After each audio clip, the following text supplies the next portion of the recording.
Hey guys, good morning. It's Wednesday.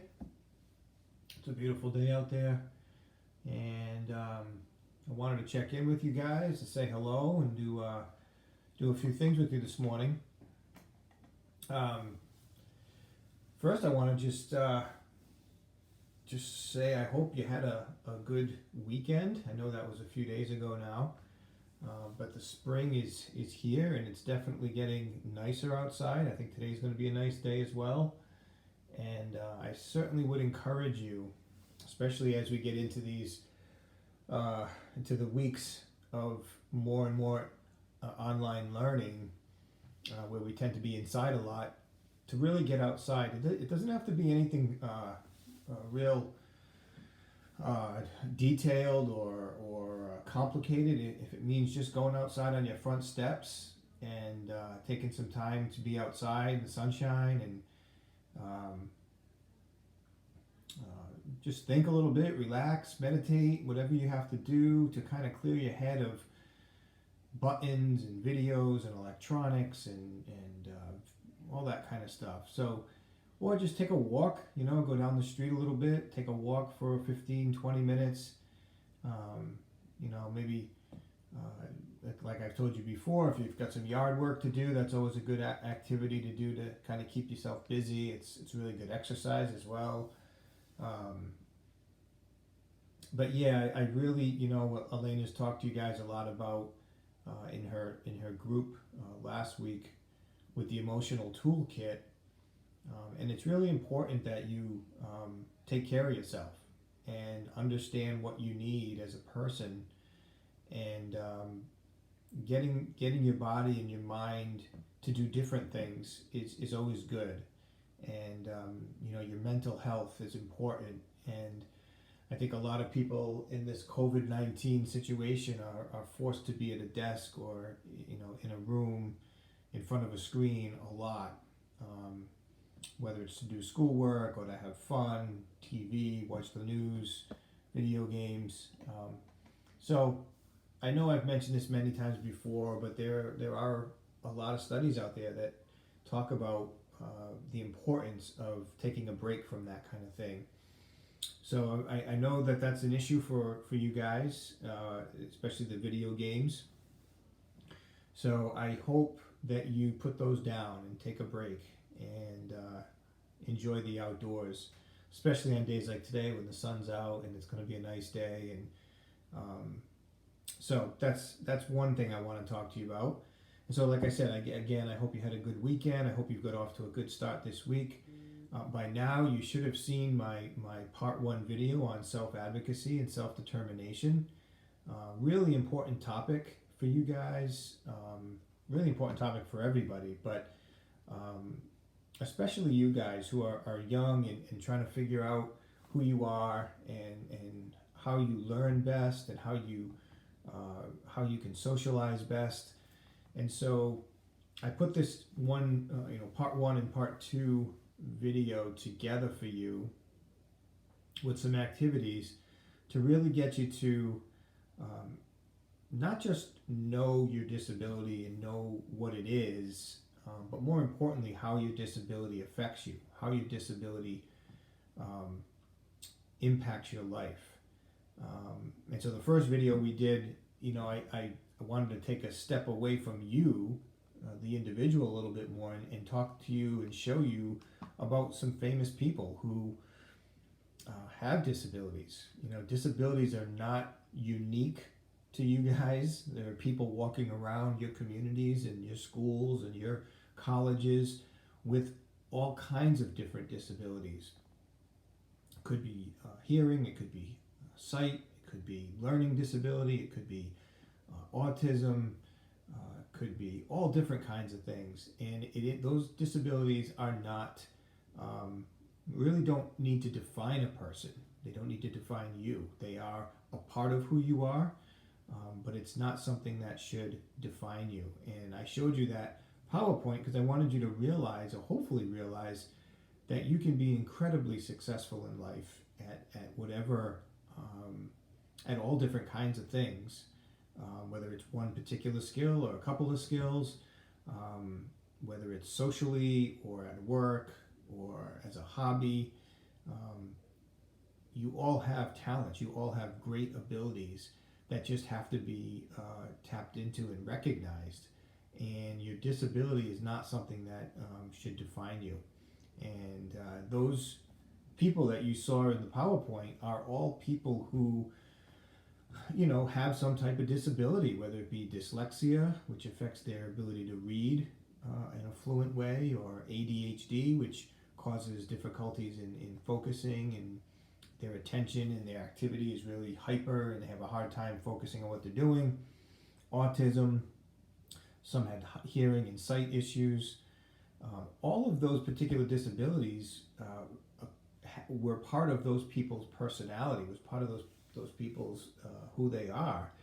But you can see how successful they were, whether they became famous musicians or artists or writers, movie stars, athletic stars.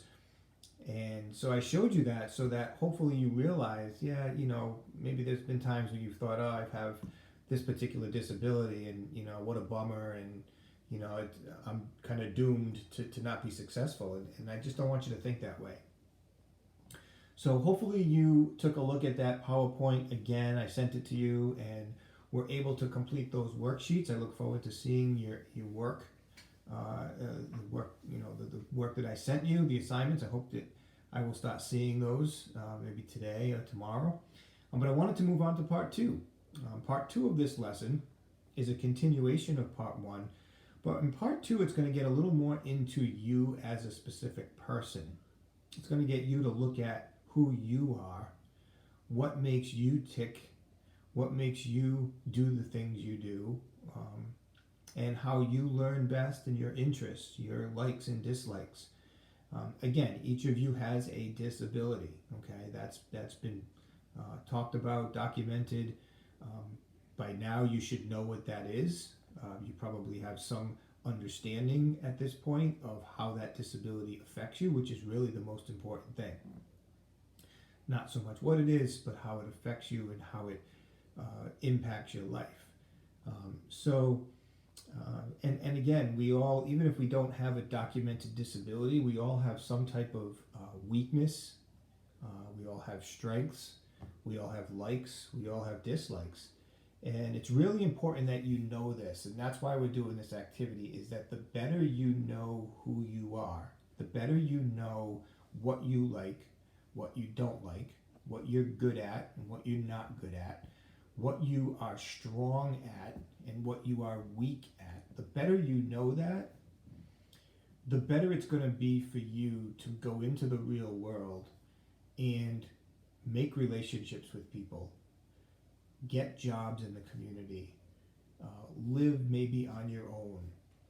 If you're someone who truly likes isolation and doesn't really need or want to be around a lot of people, well, that might impact what kind of living arrangements you have.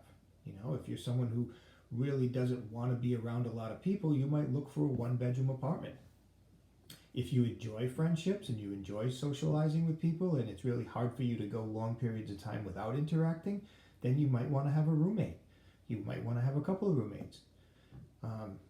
Maybe you're someone who loves being outside. You really like the outdoors. You don't mind getting dirty.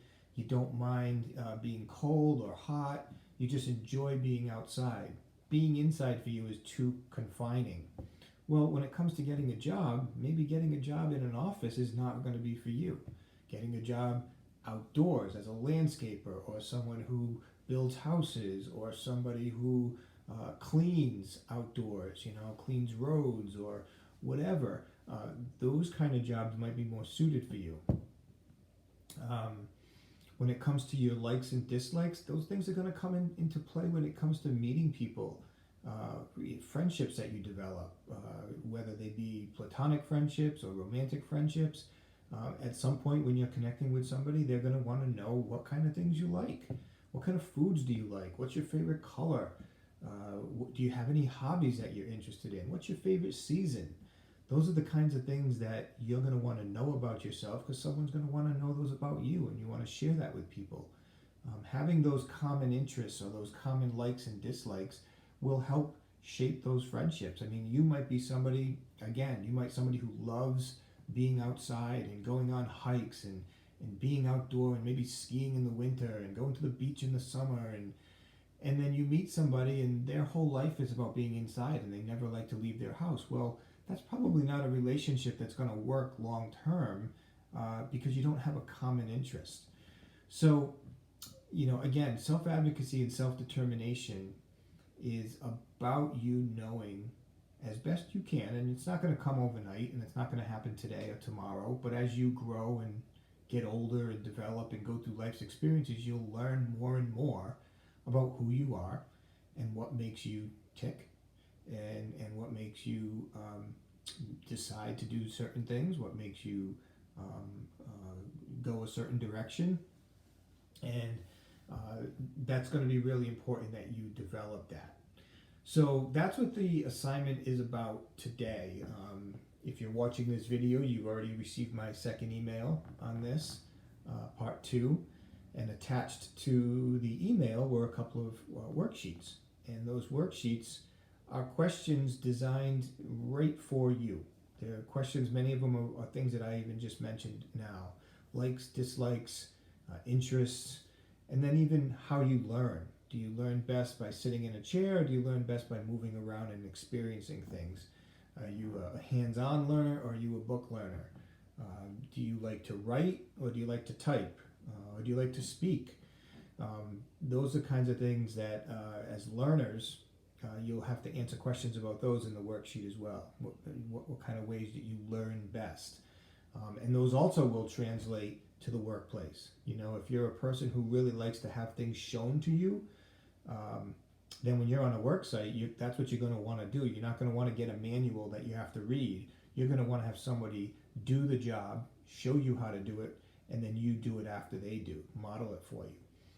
But you might be someone who likes to read directions and understand better when you read something. Well, then a demonstration might not be the best thing for you, or someone handing you a manual would be the best thing for you. So not only are you going to learn through this activity more about who you are, deciding and putting down your interests and likes and dislikes and strengths and weaknesses and hobbies and favorite this and favorite that, but you're also going to answer questions about how best you learn. And the whole goal of this lesson is for you to take a little bit of a step back to realize and to look at who you are and what makes you who you are, and hopefully give you more of an awareness of that, so that you can be a good advocate for yourself going forward. You can be someone who speaks up for yourself in a certain situation, whether it be school or socially or work. It'll be a really important skill for you to have, to know these things about yourself as you go forward in a situation where you have to, like I said, show some self-determination and advocate for yourself. I've seen a lot of students over the years who really didn't have a good sense of who they were, really weren't aware of what was important in their lives or how they learned best or their interests. And then it really got in the way of them making progress with their relationships or their jobs or their schooling, because they just were unsure of what to do or what to say or what they wanted. And it just slowed down that process. Again, you're not going to answer these, you're not going to know today, all of who you are. But at the stage that you're at now, hopefully you're growing in this area, and maybe through this activity you'll gain more insight and awareness as to who you are. I hope that makes sense. I wish you a lot of luck with this assignment. And I'm going to talk to you guys on Friday, hopefully, one-on-one in our phone conversations, and we'll get a chance to maybe touch base on these 2 assignments, part 1 and part 2, and connect on the phone a little bit about how you did on these assignments, and just do a review with you as to how these things went and what you learned and what you gained from it. All right, so I'm done here now. I want to just thank you for tuning in, and I hope you get to these assignments. And if you have any questions, certainly give me a call or shoot me an email. I'd be happy to answer them. And I hope you get outside today and enjoy the weather. And I will talk to you guys. Actually, I'll talk to you guys tomorrow in our Zoom class. All right, have a good day. Bye.